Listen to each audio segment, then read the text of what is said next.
most common pairing when it comes to attachment strategies is anxious or pursuer with avoidant or withdrawer. I mean, those are just two different words to say the same thing. Mhm. So anxious and avoidant, essentially.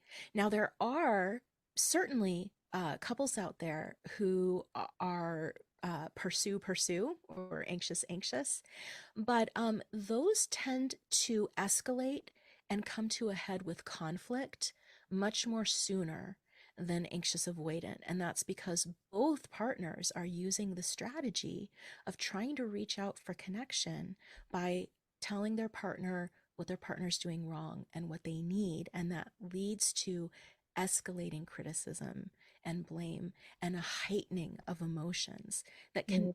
can be really unsustainable in the long run. Likewise, there are avoidant pairings or withdraw pairings. And those two can be a little bit more difficult to sustain because what happens if both partners are withdrawing is distance, this huge gulf of distance emerges between the two of them over time. And it can be hard to keep love alive in that situation.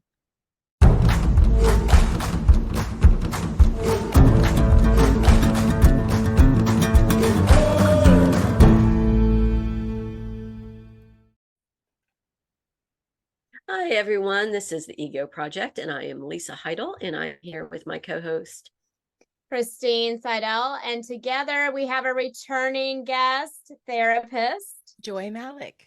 Oh, welcome back, Joy. We're so excited to have you with us and having your expertise on attachment strategies with couples. This is going to be such a valuable conversation. So I'm so excited. I'm going to go ahead and read your bio, Joy, and then we're going to get started. Joy Malek is a mixed race licensed marriage and family therapist with liberatory values who creates online courses on topics she's passionate about, including Carl Jung's rich theory of personality, the healing connection between the body and the unconscious, and relationships and attachment. Specifically, what causes conflict and distance in relationships that mean the most to us, and how we can grow nourishing, secure connection together. All right. Thank you so much, Joy. Um, Thrilled once again to have you back with us. If you haven't seen Joy's first conversation with us, it will be in the description box, but we're going to go ahead and jump in about attachment strategies. Joy, can you talk a little bit about first your pod course, From Heartache to Connection, 6 strategies for growing secure attachment? Sure. And thank you so much for the opportunity to be here with you two today and for the opportunity to share about this pod course. So, From Heartache to Connection is a podcast course that you can download to your favorite podcast player. And in it, I go through what attachment is, I go in depth into the different attachment strategies we all use when we are feeling disconnected from the people we're closest to. And then I give 6 concrete, actionable strategies to grow more security and more steadfast connection in your relationships. Mm. Everybody could use that. Yes, they could. Yes, they could. I did the pod course and absolutely loved it. I thought it was so rich with information and without being overloaded, and it really gave me points to reflect on and tools to use. And I do want to say, even though we're going to be talking about couples today, I think this is across the board. I think it's in friendships. I think it's in family relationships, your co-workers. I think it's, and couples. I think it's across the board. Was that your intention, Joy? Absolutely. Attachment applies to romantic relationships, but it applies just as much to platonic relationships. So, this is information that you can use in your family relationships, your romantic partnerships, your friends, your community, um, even work situations. You just adjust the degree to which you are seeking, connection Yeah. in the various types of relationships. Mm-hmm. So good. Can you talk a little bit about what attachment strategies are for those who are unaware? Absolutely. So, early in childhood, we develop strategies for regaining connection and avoiding disconnection with our caregivers, and in particular, our primary caregivers, the ones we really rely on in infancy and childhood for survival. So this is really deep in our DNA, so to speak. Attachment is not, it's not a luxury. It's not something that would be nice if we can get it. It actually functions like oxygen Yeah. to our systems.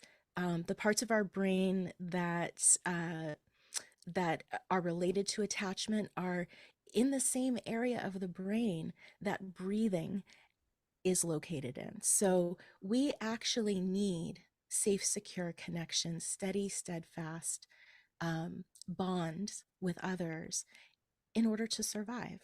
Mm-hmm.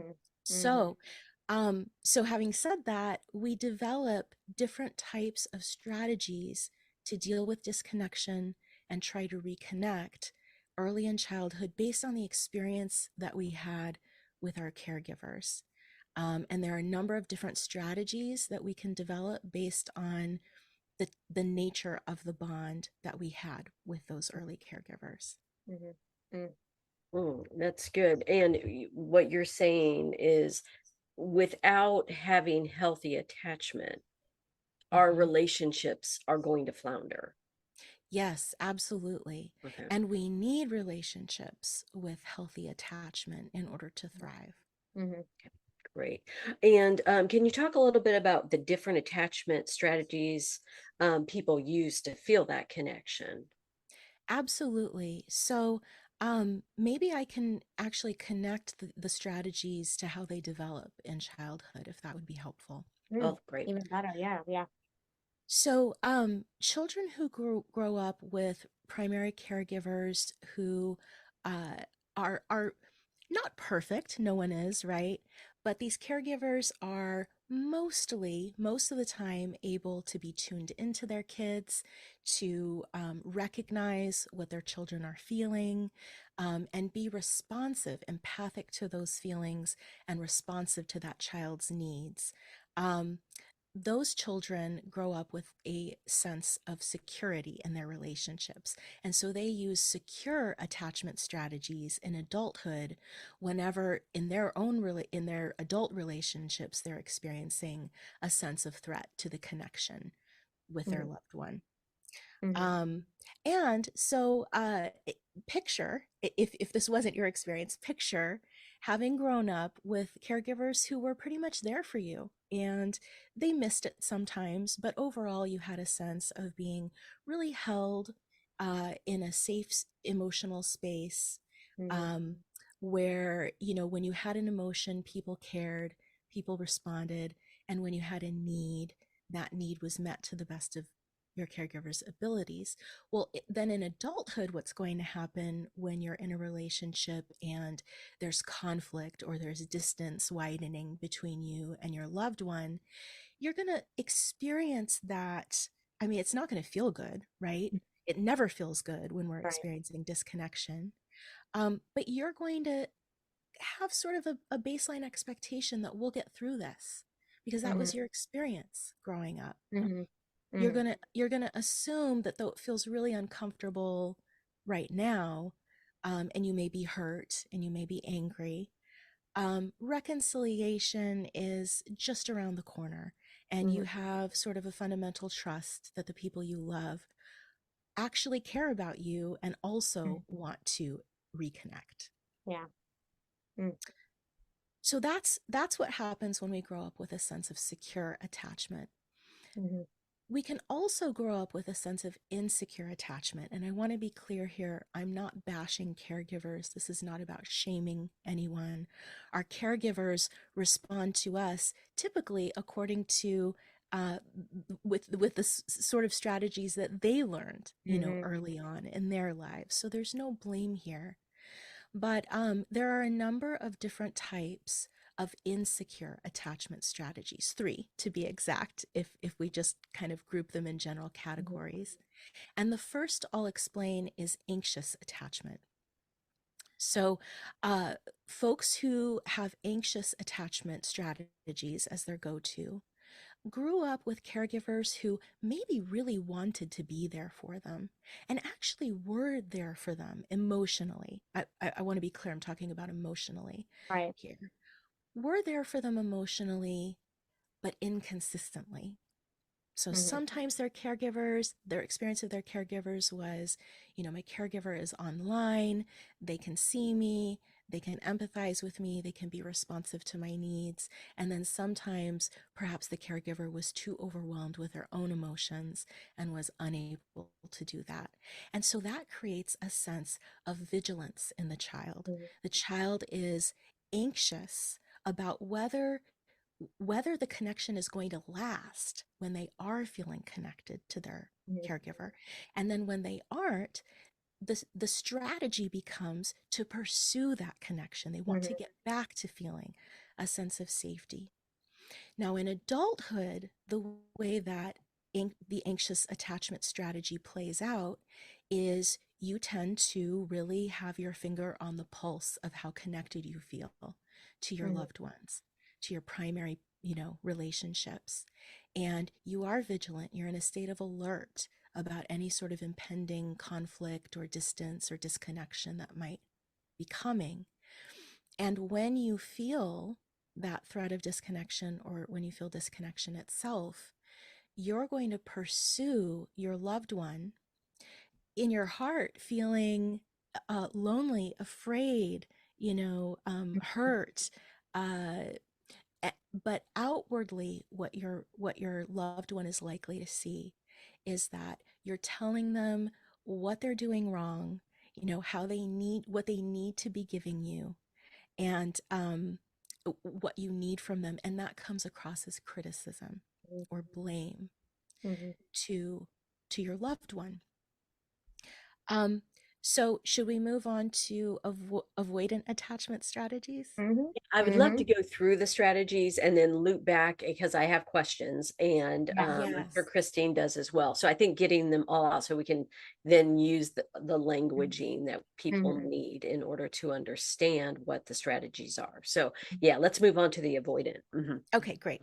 So, folks who grow up having learned avoidant attachment strategies had caregivers who were probably pretty disconnected from their own emotions and their own needs. And so there was a limited ability to tune into Mhm. their children, to be able to empathize with what their children were feeling, and to be able to be accurately responsive to their children's needs. And so I love the way that Tina Payne Bryson and Dan Siegel talk about this in their book, The Power of Showing Up. They Mhm. say that to grow up with that experience of one's caregivers feels a little bit like growing up in an emotional desert. And Mhm. so, what happens when you're an infant and a child, and your parent may be doing their absolute best, but they have limitations around how tuned in and responsive they can be to you? Well, you don't have any other recourse for coping with your painful emotions and your needs. And so you actually start to disconnect from your own emotions and Mhm. needs, and they start flying under your radar a bit. You also learn that if you have a problem, you're going to have to fall back on your own resources. You're kind of alone in this. You're going to have to figure this stuff out on your own. And Mhm. so, what that looks like in adulthood is a strategy of withdrawal whenever there is a sense of threat to the connection in a relationship. So, folks with avoidant attachment strategies withdraw, um, particularly from anything that might turn into conflict. So, in a relationship where one person is anxious and a pursuer and the other one is avoidant and a withdrawer, the more the pursuer um, tells the avoidant person what they're doing wrong and what they need, the more the avoidant person withdraws from the connection in order to avoid or withdraws from their loved one in order to avoid conflict, because conflict feels like the ultimate disruptor of Mm-hmm. connection. Mm-hmm. Does that make sense? It Mm-hmm. does. Okay. Yeah. So let's move to our third and final attachment strategy, and that is disorganized. So, children who develop disorganized attachment strategies typically grow up with caregivers who uh, there's something going on with those caregivers that is causing either extreme neglect of the children or a lot of volatility in the caregiver. Mm-hmm. And so these children have an experience of their caregivers that feels scary. Now, remember, like we are hardwired to need connection, right? We're hardwired to need a sense of bonding with the people who mean the most of us, and particularly in childhood, with the people who are responsible for our survival. So the experience that these children have is I need my caregiver. I'm leaning in. I'm trying to get my caregiver to come online for me emotionally, but my caregiver is scary.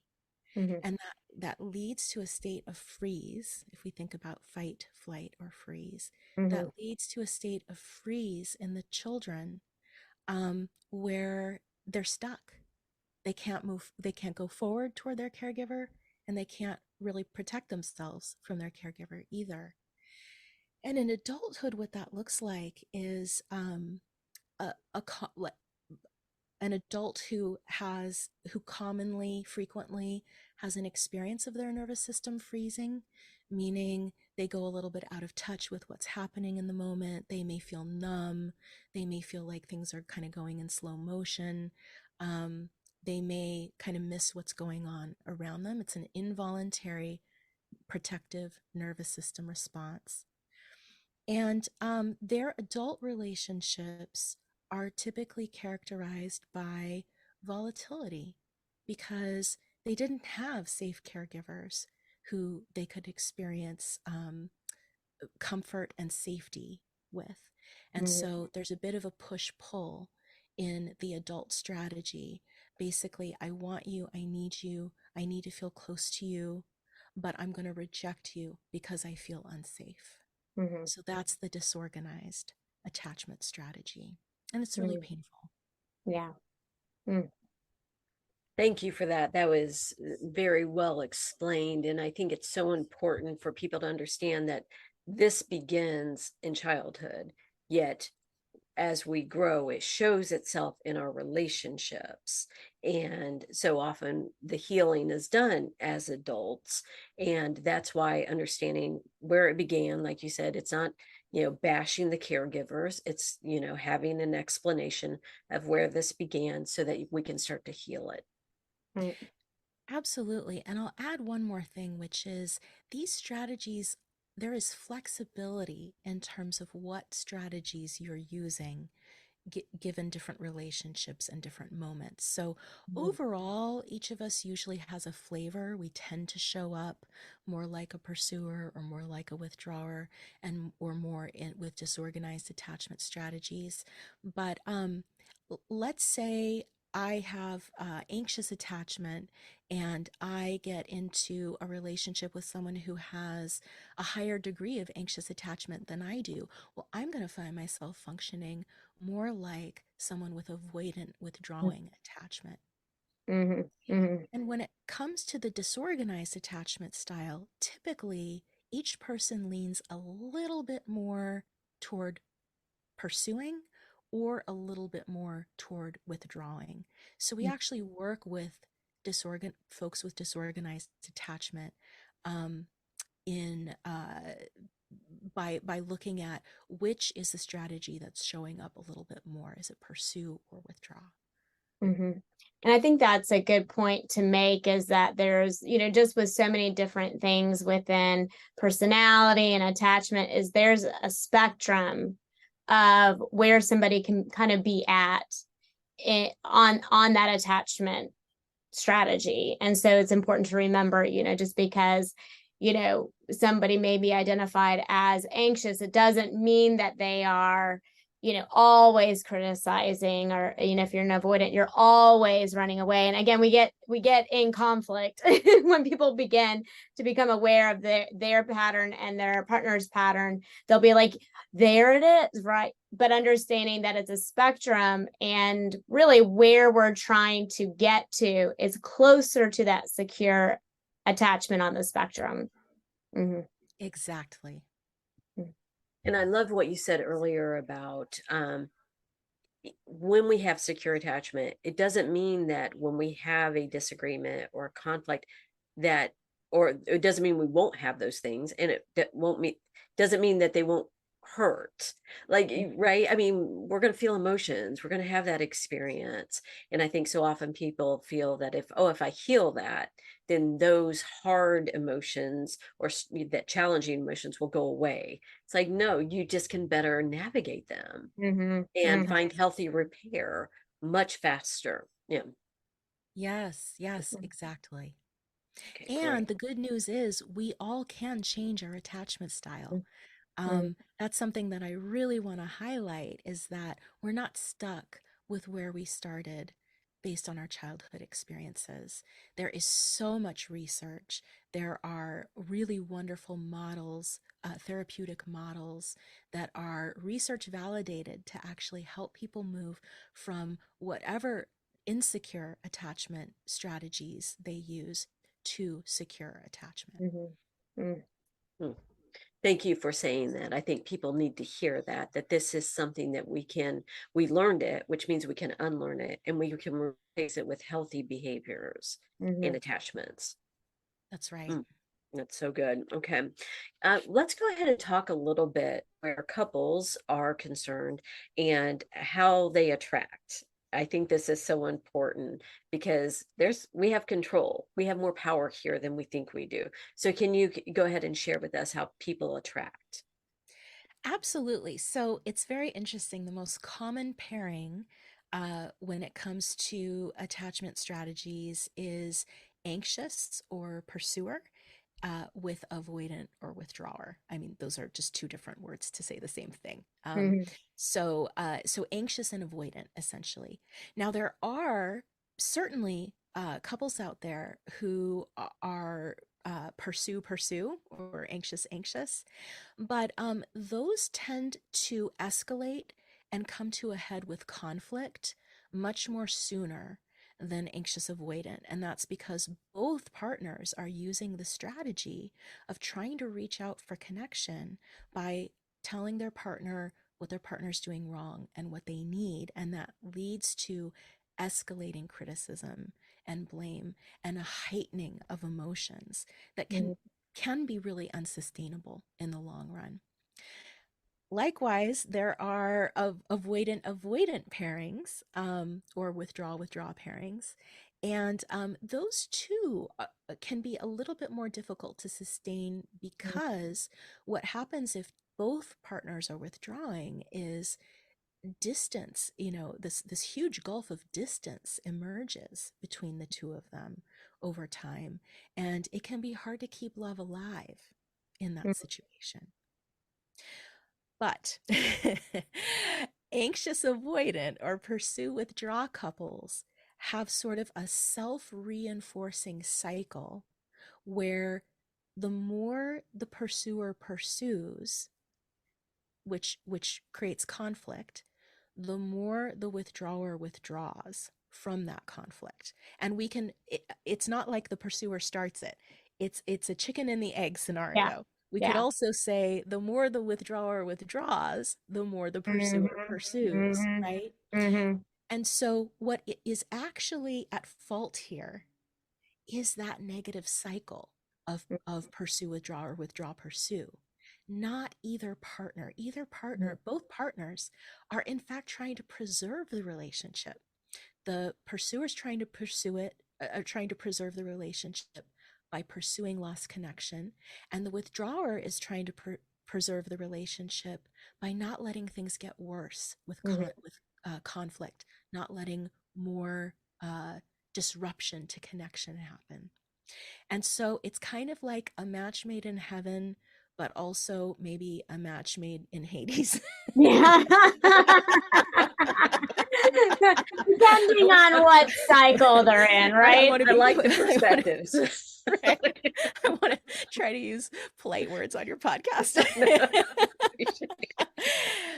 And yet, there is incredible healing potential within any one of these three combinations, but we tend to find that the most common one is pursue withdraw, and there's incredible healing potential within the pursue withdraw dynamic. Mm.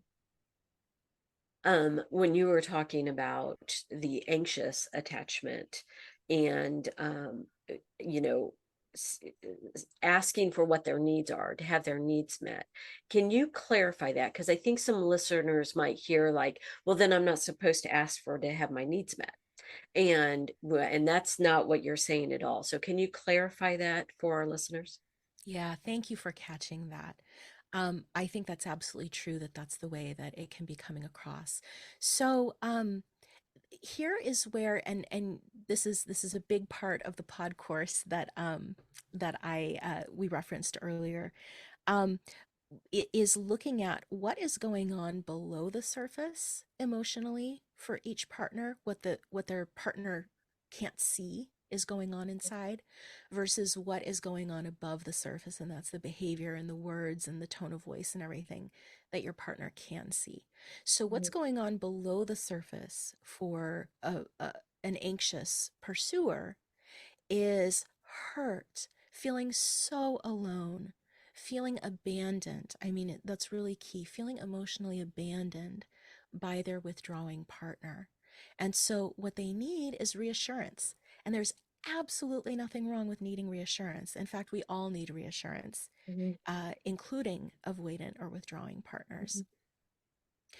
But by the time that the anxious partner is speaking up about their needs and trying to communicate them to their avoidant partner, there's it's ladled with an emotional intensity. There's already a judgment that's been formed that their partner doesn't care about them enough, that their Yeah. partner is choosing to abandon them, that they just don't matter enough to their partner.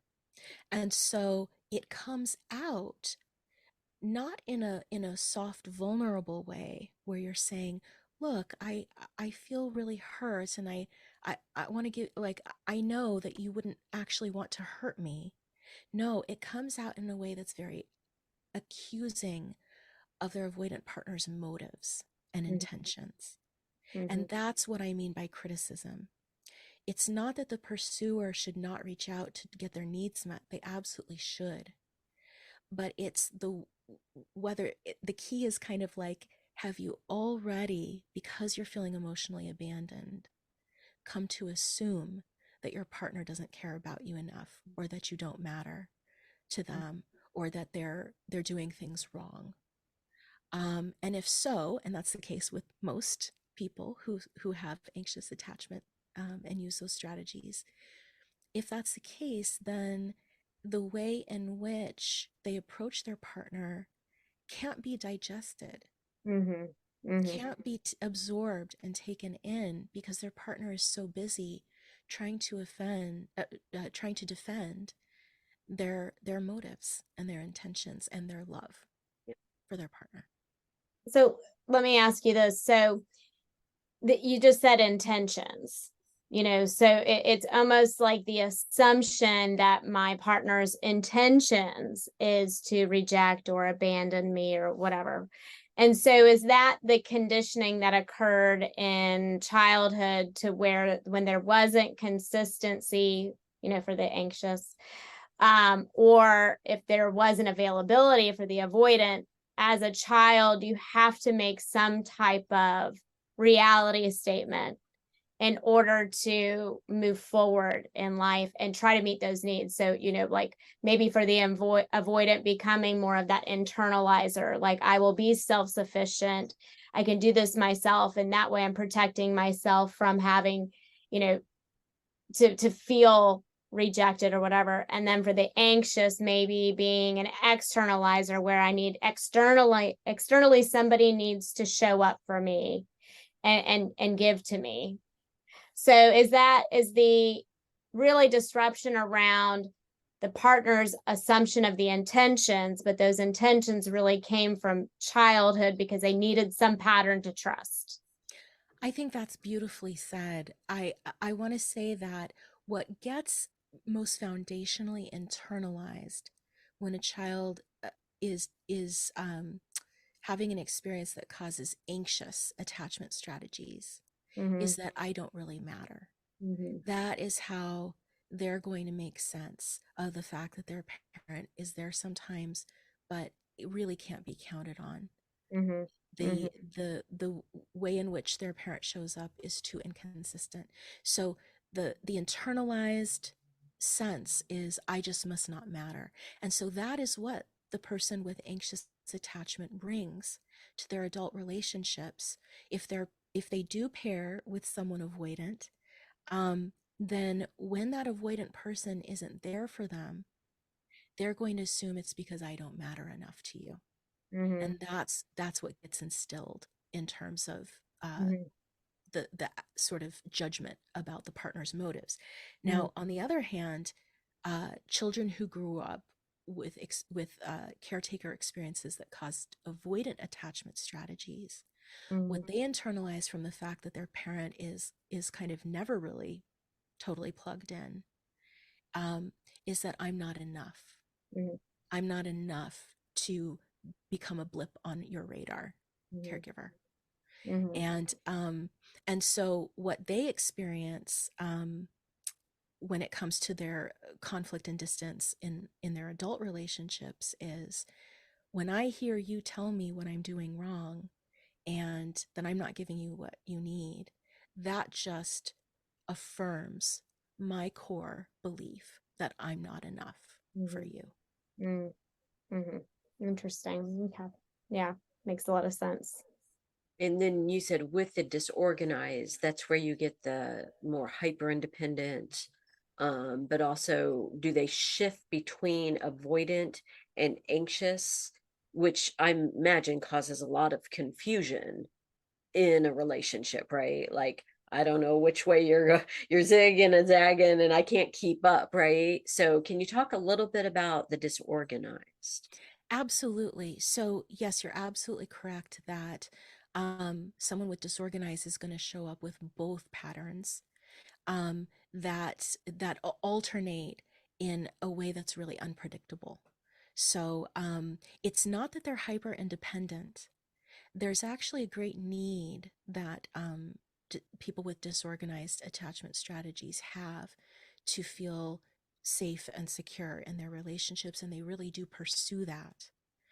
But at sort of the faintest hint that their partner may not be there for them the way that they need, they're going to switch into a very rejecting mode Mm-hmm. of it, and that's what causes that sense of volatility Mm-hmm. is the angry pursual or blaming or critical pursual that we've talked about, that alternates with a really strong sort of withdrawing, um, rejection.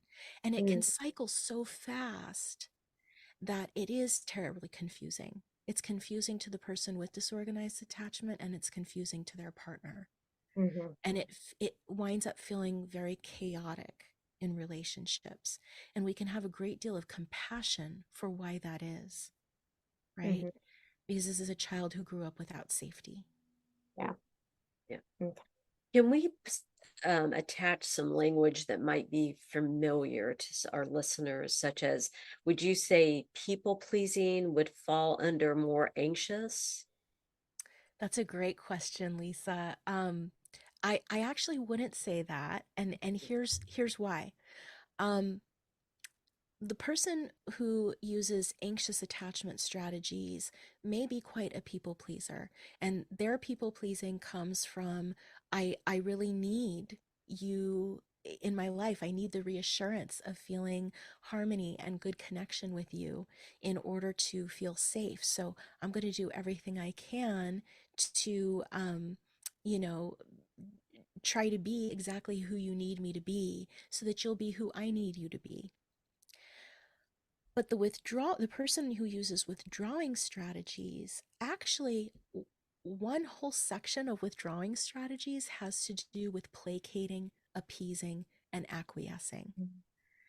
Mhm. So, if it feels as though a conflict is coming, or even just to avoid any potential of a conflict, let's say the anxious partner says, "Hey, I'd really like to go for Mediterranean, cuisine tonight. What do you want?" The withdrawing partner, the avoidant partner may say, "Sure, that's fine," not because they want Mediterranean cuisine, but because they want to avoid a conflict. They want Mhm. to avoid any impending disconnection that might Mhm. happen. Mhm. Does that make Mhm. sense? It does. Yeah, that's very good. Thank you for that. So I think the thing that I find so interesting about attachment strategies, if you've never felt secure attachment, how do you know what secure attachment is? Right? Like you don't, yeah, you don't know what you don't know, right? So can you talk a little bit about what secure attachment looks like in a couple? Yeah, absolutely. Great question. So, are we talking about a couple where both people use secure attachment strategies? Let's start there. Yeah. And then work, and then we'll work backward. Right. Okay. So, in a partnership where both people had a secure experience of their caregivers growing up, by secure, I mean my caregiver was plugged in, they were tuned in, they noticed when I was upset or had an emotional need. They also took care of my concrete needs. They were responsive when I had a need. The way that shows up in a partnership is, well, sure, one or both partners may be stressed, one or both of them may have had a bad day, one or both of them may be dealing with systemic pressures, external pressures, uh, but coming home to their partner feels like safe haven. Mhm. This is my refuge. I feel my nervous system feels at ease in your presence. Mhm. This is where I can unwind, I can decompress, I can let my guard down because I know that I'm emotionally safe with you. I know that if I have a need, to the best of your ability, you're going to want to try to help me meet it. Mhm. Um, I know that if I am having a painful emotion, then based on whatever your capacity is, partner, at the moment, Right. you may be feeling a painful emotion too, but I know that your intention is always to care for me. Mhm. And my intention is to care for you. So when there is a misunderstanding, when there's a hurt, when there's conflict, when a sense of distance opens up, that that partner is able to turn to their partner and be vulnerable. Talk about what's going on in those softer, more vulnerable, below the surface emotions because they know that their partner is going to care. They trust their partner's intentions. They assume their partner wants to be there for them and here's the key, that the connection between them matters to their partner just as much as it matters to them. So, Mhm. what could that look like? That could look like saying, "Hey, when you said XYZ earlier, it really hurt me. And I know that wasn't your intention. I know you don't want to hurt me. Can we talk about it? I want to share how it hit me and how I interpreted it." Mhm. And then there's space in that conversation for the partner who said the thing that caused hurt to say, "Oh my goodness, yes, I can understand how it came across that way, but no, that's not at all the way that I meant it. Mhm. Here's what was going on for me. Here's what was happening. And I was feeling this, and that led me to say this." And and then the conflict, the hurt, the anger, it just kind of melts away.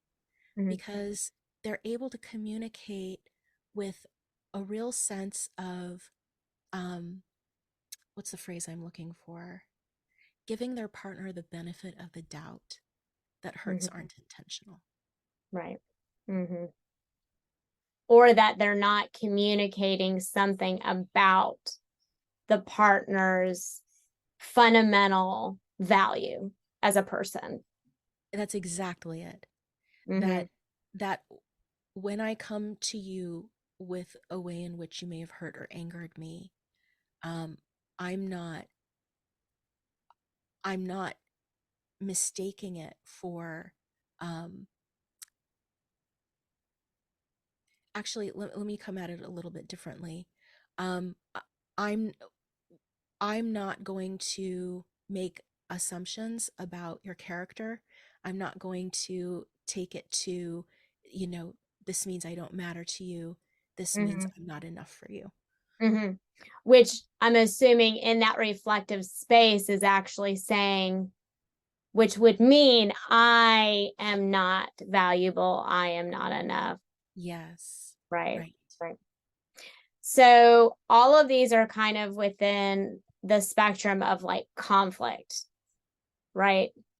I would say conflict is a huge one. The other is distance. Mm-hmm. So there are a couple ways to feel disconnected from our loved ones. Mm-hmm. One of the biggest is conflict. But Yeah. there's also just distance. You know, we have busy lives. There's a lot we need to do in order to survive between Mm-hmm. work and, family responsibilities and all of that. So the other thing that can happen is that just a sense of distance emerges. We are not Mm-hmm. checking in with each other, Right. as often. You're not experiencing that delicious connection as often, Mm-hmm. and that can strike at our attachment insecurities as well. So when maybe a fear cycle shows up, meaning here comes conflict, and again, like anybody can start that at any time, just Mm-hmm. because the anxious tends to be a little bit more visible, right? Doesn't Right. mean that they're necessarily the activator of conflict. Right. So when this fear cycle of either conflict or disagreement or of distance shows up is where that spectrum of attachment tends to rehearse itself. Yes, exactly. You got it. Mhm. Of course you got it. You're Christine. I don't know. So sometimes I find myself all over that attachment spectrum. And I think that's so important, right? Because I think when we are, well rested and well fed, and, our stress is at a minimum, and that, everything's going our way, as an example, right? Our attachment strategy very often looks secure, right? Mhm. We're engaged with our friendships, our relationships, and then during those high stress, that's where this is really going to show itself. Is that accurate? I think it is, especially in the beginning of a relationship. Those that honeymoon period often sort of carries us in a wave of rapture, Mhm. clean Mhm. over all of these dynamics. Yes, it does. Yes, it does. um, and so where you really start to see these dynamics emerge is often when that honeymoon period is starting to wear a little thin. Actually, what causes the honeymoon period to wear a little thin is often the emergence of these strategies. Mhm. Mhm. Um, yeah. Mhm. Well, and I think that, as people do that work, which I'm sure your course really does go into specifics of how to work towards moving into the secure attachment, understanding that, having this really rooted in childhood, we may have moments where we're like, ooh, here I go a little into my avoidant or whatever. But that also allows you to move into the love cycles from a secure place too, meaning my partner can have their individual, well-rounded life that may feel like distance, but it's coming back to the relationship to share it. And it doesn't mean anything about me. It doesn't mean anything about their intentions. And then you can move into the love cycle without the dysregulation of, will I get it? Will I not get it? Right, exactly. Exactly. And I want to say relationships, I mean this is going to sound so basic, but relationships really do need tending to maintain secure connection. Mm-hmm. You know, Mm-hmm. if I start out with secure connection or secure attachment strategies, and my partner repeatedly violates, Mm-hmm. that sense of security and shows me that I can't trust that um, they want to reconnect with me as much as I want to reconnect with them, Mm-hmm. um, then one of two things is going to happen. I might, we even folks with secure attachment lean a little bit one way or the other Yeah. in terms Yeah. of anxious or avoidant. So I might start employing those strategies. But I think the other thing that's possible from a place of secure attachment is, okay, this is not the relationship for me. I know that I deserve someone who wants to invest Mm-hmm. in building a safe, emotionally secure connection. Mm-hmm. And this isn't it. Mm-hmm. So being able to see the things with a clearer lens about, this is not what I desire or what I'm available for in a relationship. And again, not making meaning about the other person, value or worth, but just that this doesn't feel good to me and it doesn't Yeah. feel safe. Mhm. Yes. And I will say, at that point, it's probably only human to make meaning and judgment about the They other got person. issues. Right. Right. I think where that judgment, where it's possible to not judge or make meaning about someone when they hurt us is when it's within the context of a secure, Yeah. emotionally safe connection. Yeah. Okay. But if Yeah. someone proves either through abusiveness or through just no participation in trying to build secure Hmm. attachment, Hmm. then we probably do make judgments as we exit those relationships. Yeah. And Yeah.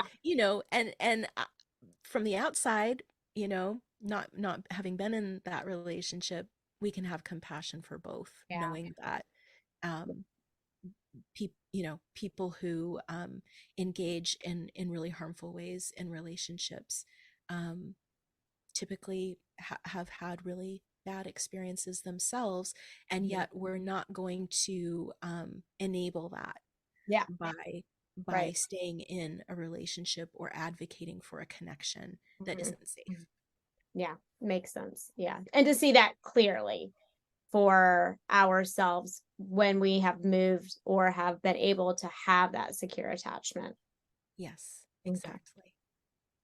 And I think it's so important for people to understand that that secure attachment first has to begin with us, in ourselves. We have to feel secure within our own being in order then to be secure in a relationship. Well, that's an interesting one, Lisa, because that is definitely the message that we get, especially in this culture. Um, from an attachment perspective, I would word it differently. I would say we can only gain a sense of secure connection and commitment to ourselves by experiencing it through relationship. Mhm.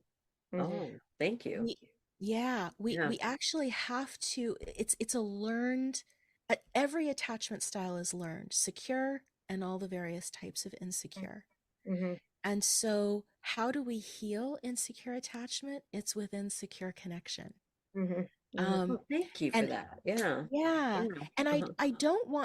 I don't in any way want to devalue how effective it is to work on our connection with ourselves, Yeah.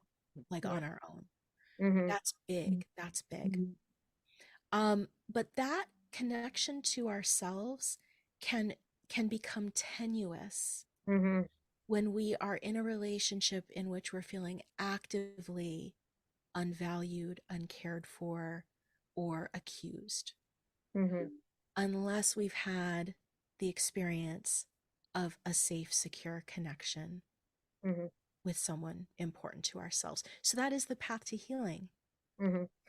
I, I I'm glad you said that, because this is something I kind of talk to people who are moving into this, wanting to build secure attachment in their life. You know, a lot of times when people recognize, hey, relationships are following a pattern for me, they're like, you know what, I'm going on my healing journey. I'm going to be single until I'm healed. Like, you know, look at, yeah, I'm going to Timbuktu, here I come. Like, I'll be a lone island. But I think something, and what you're saying is that we really can't fully heal that unless we actually allow ourselves to be vulnerable enough in a relationship to work on that security, right? And so maybe the first loan work maybe to become aware of the patterns of relationships within yourself, whether you're in a relationship or not. That's that individual work. But then showing up in a relationship that it's safe enough, and that's through talk and therapy, potentially as a couple, to recognize the patterns that you and both may be ready to shift. But only through the relationship can you start experiencing that security. Right. Only in a relationship can you experiment with moving differently, using different strategies, which will Mhm. lead to a different emotional experience. I do want to highlight that it is going to be really difficult to heal within a relationship if both partners have insecure attachment and Mhm. there's no outside help. And Mhm. by outside help, I mean, I'm a huge advocate for therapy, obviously.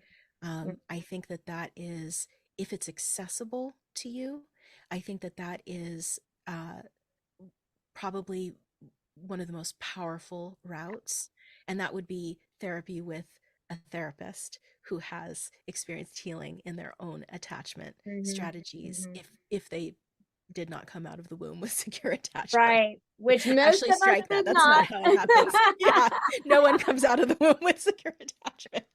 And Um, they probably all found each other anyway. right. They don't But need help. They're fine. Yeah. Okay. if therapy is not accessible, then there are books, there are workbooks, Mhm. there's my pod course, and there are other resources available to help guide couples through into that healing experience. And Thank you, both Christine and Joy, for redefining that because, I'm an internalizer and, I'm like, I'll fix it, I'll fix it. And I think that's so valuable because there is that sense of I cannot love and share until I fix all my broken pieces, if you will, and Mm, meaning the universal you, right? yeah. And, this is how we do it, right? We're not here to just go through this alone. We, are always butting up against other people, and and learning these skills and growing. And thank you both for clarifying that because I know that meant a lot to me and it Mhm. clarified some things for me. And I think it's going to really help our listeners. So thank you very much for that, both of you. Absolutely. Joy, can you give us two? I know you have 6 strategies, and we want people to go take your pod course once again from heartache to connection. 6 strategies for growing secure attachment. Can you give us two to take with us, and then we'll hop over to your pod course to get the other 4? absolutely.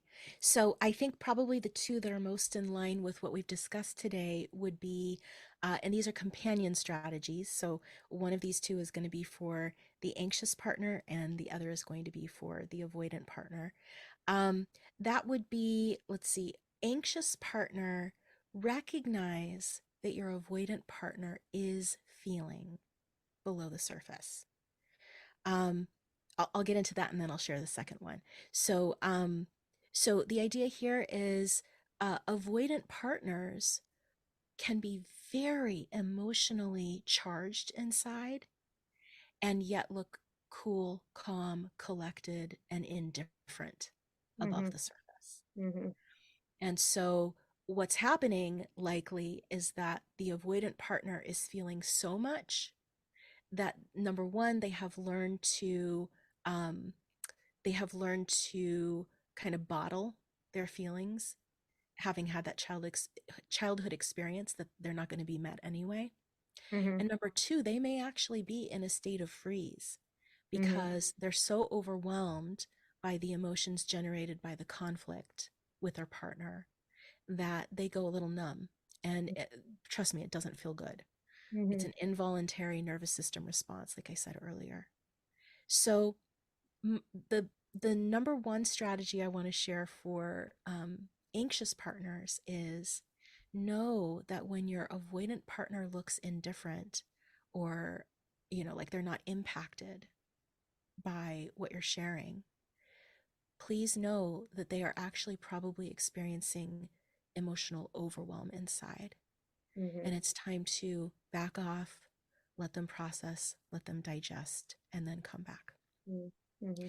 The strategy for avoidant partners is know, keep in mind that beneath your anxious partner's anger, blame, criticism, they are actually feeling softer, more painful emotions of fear that they don't matter, anxiety, and deep hurt.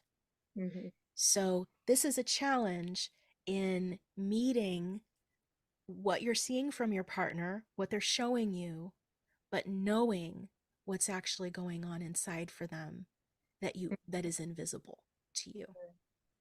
Mm-hmm. Yeah.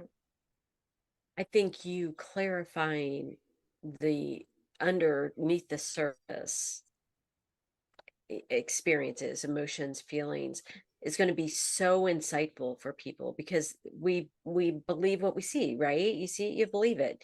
And taking it that step further of, I love this person, I care about this person, and their intent, I believe their intentions are good. I believe they care about me in return. Now I'm going to take a step back and I'm going to pause, and I'm going to imagine what they're feeling underneath. Now, but that does not mean that you do the emotional labor for them. No, Yeah. no, exactly. Yeah. Right. Yeah. Right. And I want to say, by the way, that this strategy alone, trying to implement this strategy alone without others that go hand in hand, is going to be tough, because when your anxious partner is, you're seeing an angry facial expressions, tone of voice, you feel you're being criticized, it's very hard to anchor into, oh, my partner is actually just really longing to connect with me and feeling scared that I don't want that too.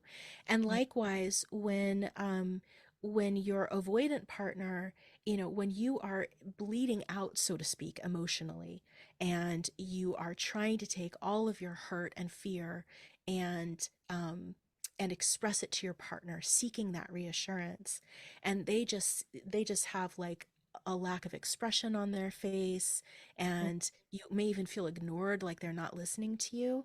It's Mm-hmm. very hard to remember, oh, my avoidant partner is actually in such a state of overwhelm that they're probably feeling frozen. It's Right. so activating to be on either side of those experiences. So Mm-hmm. I think it's important. Yes, it's important to pause. It's important to remember that. But it's also important to have other strategies that go hand in hand with these, so that you have a more complete way to approach and step outside of this vicious cycle. Yeah. Yeah. Oh, Joy, this is so good. I cannot wait for more people to Mm-hmm. take your pod course and learn more. And you mentioned something about a book, and I'm going to go on my intuition here. And so, when is your book going to come Oh. out? I really appreciate that, Lisa. Maybe you and I can connect at some point for some tips on how to become an author. I would love that conversation with Yes. you. I see a possible collaboration in our Yes. future. Oh, I love that. Okay. Okay. Christine, do you have any follow-up questions or thoughts that you want to share right now?